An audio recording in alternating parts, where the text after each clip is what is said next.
Okay, so my name's Graham King and I'm the owner of the Museum of Witchcraft in Boscastle.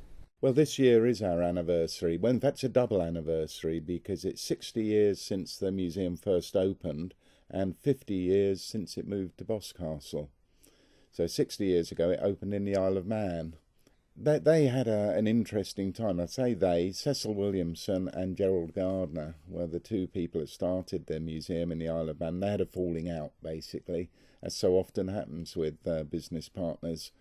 Gerald carried on running the museum in the Isle of Man, and Cecil brought his collection, which was the first collection, back to England. I think when you drive into Boscastle, you can feel the magic here, and I'm sure that's what brought Cecil here.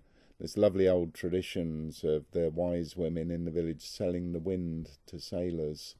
So when a sailor needed wind to sail his ship out of harbour, they'd buy a three-knotted rope from the local wise woman, and they'd untie a knot, and every time they untied a knot, a gust of wind would come up.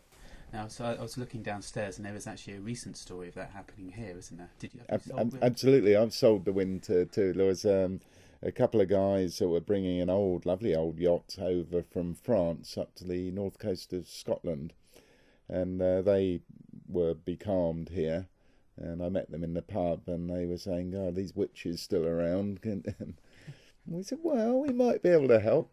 So we went up on the cliffs with a bit of rope, and we waited till there was a big gust of wind, and we tied our knot, and did that 3 times, and sold them the rope for a pint of bitter, and they sailed out the following morning, Yeah, so and the with wind. a nice wind. Yeah.